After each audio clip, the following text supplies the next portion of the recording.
back end, one thing I just want to remind you, don't let me touch you. So you want to look at everybody, right?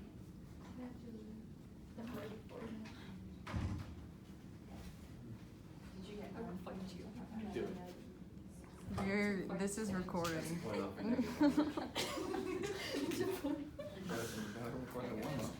feel attacked already. Good. All right, Miss Lydia. Gonna be angry. Am I good to start? Whenever Annika's ready. I'm ready. It's been rolling. Oh, Jesus. Okay, so my name is Lydia Rutledge. So basically, at the start of the school semester, I'm talking about high school, I was planning to go to college. It was definitely the choice for me. I wanted to go to college. It was definitely my choice in life to go to college as a mechanical engineer. So I had planned to go to Loyola University. I was going, I had paid my tuition. It was there, like I was going. 2 weeks before I was about to move into my dorms, something sad happened where Loyola basically lied to us and I had to drop out. And because it was 2 weeks before school started, I was stuck in a place where I didn't have a place to go. And so AECC was the best option for me. So at the time, I didn't have a car and I wasn't working at all. So I didn't have money to buy a car and neither did my parents. So I was in a situation where I didn't have a car or transportation to get to school. So it ended up being that I had to get a job and get money and be able to afford a car and gas to be able to come to school and go home. So if AECC provided more buses for less, this situation could have been avoided. So what's the need? One of the needs is that people just plainly can't afford cars. And this depends on two things, one being parents and the other being the income. For parents, a lot of us can agree that it's kind of customary for a lot of the American parents to buy their children cars when they turn 16 or 18. But this isn't really the choice for a lot of parents because a lot of parents can't afford cars. So in my situation, my parents did not buy me a car when I turned 16 and got my license. The other thing that it depends on is your income. So like I said, some people just can't afford cars or gas to get to school. So they're kind of stuck in an in-between where they don't have the money to get the car, but then they also don't have money to pay for bus fees.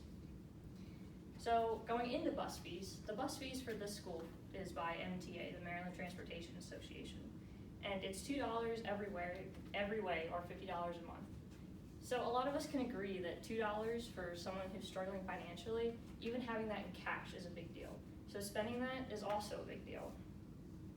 Having a degree or having the chance to get a degree can definitely better someone's life.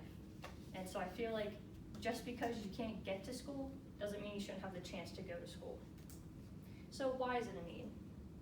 Community college is a very easy and affordable way to get a degree. And like I said, the only reason that you shouldn't be able to go shouldn't be because you can't afford transportation to go. So let's look at some statistics. According to the National Center of Education Statistics, those with a bachelor's degree or an associate's degree are almost twice as likely to get a better paying job. And according to the Bureau of Labor Statistics, those with degrees only make up about 10% of the unemployment rate, and those with bachelor's degrees or those going to get a bachelor's degree only make up about less than 5%. So, what does this affect? Quite frankly, it affects poverty very directly. So, like I said, those with better degrees can get better jobs. So if you get a better job that pays better because of your degree, poverty levels would definitely decrease.